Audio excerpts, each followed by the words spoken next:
네, 안녕하세요, 여러분. 칸트 18번째 시간 한번 가져보겠습니다. 자, 우리가 칸트 철학을 논하기에 앞서서 칸트가 비판했던 철학자 중에 한 명인 라이프니츠의 철학을 한번 살펴볼 필요가 있어요. 그러니까 라이프니츠의 철학은 모나드의 철학이라고 말씀을 드릴 수가 있고 단자의 철학이죠. 여기서 단자는 원자랑은 사실은 유사하면서도 상반된 개념인데, 원자는 사실은 우리 물질 세계에서 더 이상 분해될 수 없는 최소의 단위를 의미한다면, 단자는 정신 세계에서 분열될 수 없는 최소의 단위입니다. 그러니까 단자는, 모나드는 다시 말해서 어떤 의미에 있어서는 형이상학적 개념이다, 이렇게 봐야 될 것 같고, 모나드는 사실은 폐쇄된 창이다. 어떻게 보면 자기 자신의 과거, 자기 자신의 내면만을 비추는 닫힌 창문이다 라고 봐야 되는 것이 모나드의 특징입니다. 그러면 모나드는 사실은 어떤 의미에서는 다른 모나드들과의 충돌과 다른 모나드들과의 대립과 모순을 통해서 정립이 될 수밖에 없잖아요. 그런데 라이프니츠는 그러함에도 불구하고 이 모나드들을 예정하고 조화롭게 만들 수 있는 하나의 절대자를 상정을 했고요. 그것이 바로 신입니다.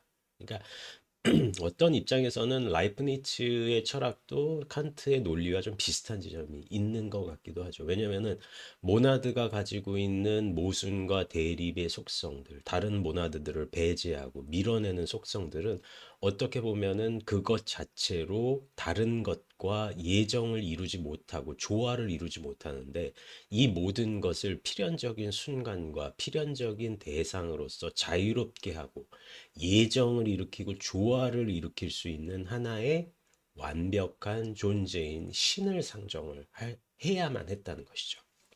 자, 한번 조금 읽어볼게요. 자, 라이프니츠 이근세 선생님이 옮기셨던 라카넷의 변신론, 신을 변호해 준다라는 책입니다. 그 책이 이렇게 적고 있죠. 나는 신과 관련된 악의 기원에 대해서는 신의 위대함, 능력, 독립성과 함께 신의 성스러움, 정의, 선을 강조함으로써 신의 완전성을 변호한다. 모든 것이 신에 의해 의존되고 신은 피조물의 모든 행동에 협력하며, 말하자면 신은 심지어 계속적으로 피조물을 창조한다는 것. 그럼에도 신은 죄의 주모자가 아니라는 것이 어떻게 가능한지 제시될 것이다. 그렇기 때문에 신을 변호하겠다는 거죠. 또한 어떤 방식으로 악의 본성을 결핍으로써 생각해야 하는지도 제시될 것이다. 더 나아가서 악은 신의 의지와 그 근원이 다르며, 이 때문에 사람들이 죄의 악을 말하는 것이 타당하며, 신은 악을 원하지는 않으나 단지 허용된다는 사실이 제시될 것이다. 자, 라이프니츠는 왜 이야기를 했느냐? 라이프니츠에게 있어서 인간의 자유 원리는 악으로 규정되는 것 같이 보여요. 왜냐하면은 신이 정해놓은 모든 예정 조화에 있어서 인간이 자유의지로 자신의 행위를 한다라고 한다면, 신이 모든 것을 정해놓은 인과적인 계열의 완전성에 훼손을 일으키기 때문이죠. 그럼 라이프니츠의 의견을 조금 더 우리 따라가 보자고요. 가장 중요한 점으로는, 절대적으로 말해서 신은 이 모든 악을 피할 수 있었지만 자신의 최상의 성스러움과 선을 손상하지 않으면서도 죄와 불행을 허용하고, 그뿐 아니라 죄와 불행에 협력하고 기여한다는 사실이 제시된다는 것이다.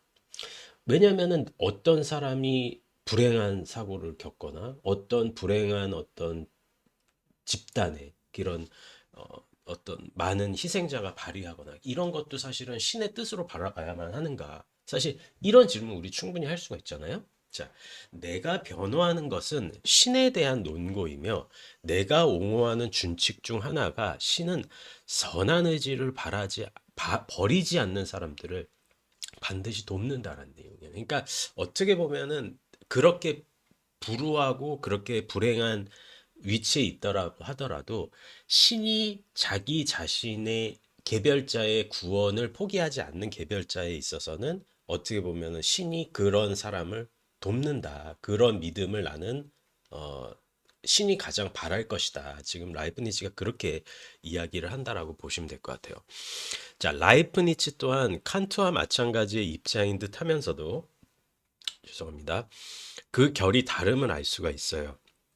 선의 절대적 필연성의 계열은 인간의 행위 자체의 선한 행동과 어떻게 보면은 그 모든 신의 이름으로 설계되고 예정되어 있다라는 암시를 하는 것 같이 보인다는 거죠.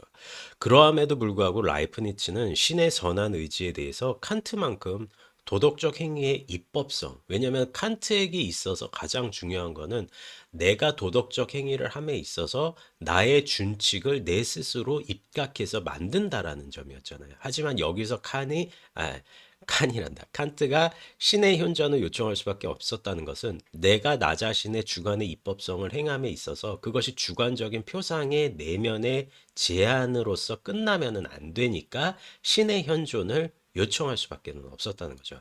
하지만 이 지점에서 있어서는 라이프니츠는 칸트처럼 내가 스스로 도덕적인 행위를 정추하는 입법성의 포커스를 맞추고 있다기보다는 어때요? 라이프니츠는 신이 가지고 있는 인과적 계열의 총체성에 초점을 맞추고 있고 그러함에도 불구하고 그 인과성에 있어서 불행한 사건이나 불행한 일이 벌어졌다라고 하더라도 그것을 포기하지 않고 삶을 좋다하는 사람들에게 신은 구원을 내린다라고 이야기를 하고 있어요. 그리고 두 번째는 이러한 모든 예정 조화를 이루고 있는 신의 존재에 대해서 라이프니츠는 긍정하고 있다는 거죠. 칸트와 라이프니츠의 결정적인 차이는 뭐다? 자유의지에 대한 긍정성과 부정성이겠죠. 칸트의 철학에서 이론 이성과 실천 이성에서 그것을 매개하고 개념과 법칙을 그리고 행위를 매개하는 가장 중요한 지점은 자유였죠. 하지만 라이프니츠에게 있어서 자유는 뭐다?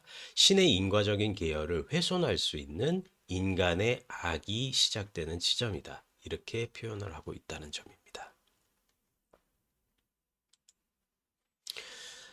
나의 예정조와 체계에 따르면 육체는 영혼의 의지에 따라 자신이 행하는 모든 것을 자신의 근원적 구성을 통해 외부 사물들의 도움으로 실행한다라고 이야기를 하고 있고요. 라이프니츠는 이는 우리 육체의 모든 것을 우리 의지의 결심과 일치하도록 실행하는 기술보다 더 훌륭한 기술에 의해 종자들이 자신들의 근원적 구성을 통해 신의 지향을 실행하는 것과 같다. 그러니까 다시 말해서 내가 존재하고 있는 개별 모나드들의 도덕적인 행위 자체는 그것 역시도 신에 의해서 결정이 지어졌다는 얘기예요. 그러니까 우리가 라이프니츠 철학에 대해서 이렇게 너무 몽상적이야, 공상적이야 이렇게 얘기하지만 현대 뇌과학자들이나 현대 물리학자들 의견을 따라 보면 인간의 자유의지는 인간이 만들어낸 환상이라는 것이 굉장히 많이 요즘 과학적으로 입증이 많이 되고 있잖아요. 그런데 칸트의 자유의지를 이렇게 저는 그래도 믿는 편입니다. 믿는 편인데 과학적으로 인간이 하는 모든 행동 자체는 인과적인 계열의 과학적인 설명으로 다 환원이 될 수 있다라는 입장인데 그렇게 따지면 라이프니츠가 어떤 입장에서는 참 선구적인 시선을 가진 것 같아요. 그러니까 신이라는 이름이 결국 인간이 행동할 수 있는 모든 차원 자체와 인간이 행동하는 생각의 모든 계열의 완전성을 다 시스테매틱하게 만들어 놨다라는 얘기잖아요. 그런데 이제 라이프니츠는 자유라는 문제를 해결을 못했는데 현대 물리학자들이나 뭐 현대 뇌 과학자들은 심리적인 영역이 모두 다 자유롭고 자유롭게 자발성으로 불러일으켜질 수 있다라는 어떤 의미에서 그 환상을 다 부시고 있죠. 근데 저는 좀 이게 비인간적이라고 봅니다. 왜냐면은 인간에게 자유가 없다면은 참 이것은 사회 시스테매틱적으로 국가, 정부, 공동체, 어떤 종교, 문화, 예술 이런 것이 많이 붕괴가 될 수가 있기 때문에 글쎄요, 뭐 이런 얘기 나오면 이제 끝도 없지만 어쨌든 간에 라이프니츠가 생각한 신이 가지고 있는 완전한 컴퓨터 같은 신의 존재는 인간의 선한 것까지도 다 계획을 저어놨다. 뭐 이렇게 보셔도 될 것 같아요. 자, 라이프니츠는 인간의 여기에요. 여기 읽고 있습니다. 라이프니츠는 인간의 영혼과 육체에 대해서 이원론적인 입장을 취하면서도 그것이 절대적 존재라는 신의 내면 안에서 하나의 이원론적 조화를 이룰 수 있다라고 암시하는 것 같아요. 악이 선의 필수 조건으로 허용된다고 말하면서 이것이 필연적 원리가 아니라 한 목적성의 원리를 통해서 이해되어야 한다는 점을 설명했어요. 또한 내가 인정하는 예정론은 언제나 방향성이 있는 것이지 결코 필연적인 것이 아니라는 점도 설명했다라고 이야기하고 있어요. 자, 여기서 제가 지금 한목적성이라고 이야기를 했는데 제가 이제 또 추후에 판단력 비판 이야기도 쭉 할 겁니다. 근데 한목적성만 이야기를 하면은 우리가 대상의 존재에 있어서 대상의 실존 혹은 대상의 존재에 있어서 예를 들어서 제가 이 컵을 이렇게 들고 있다라고 쳐볼게요. 자, 컵이 있을 때 이 대상의 실존과 내가 이 컵에 대해서 느끼는 나의 표상이 있을 거잖아요. 그 대상의 실존과 나의 표상이 이것이 마치 그것과 같이 너무나 찰떡같이 일치하는 것처럼 다시금 나의 표상이 일치가 되는 거예요.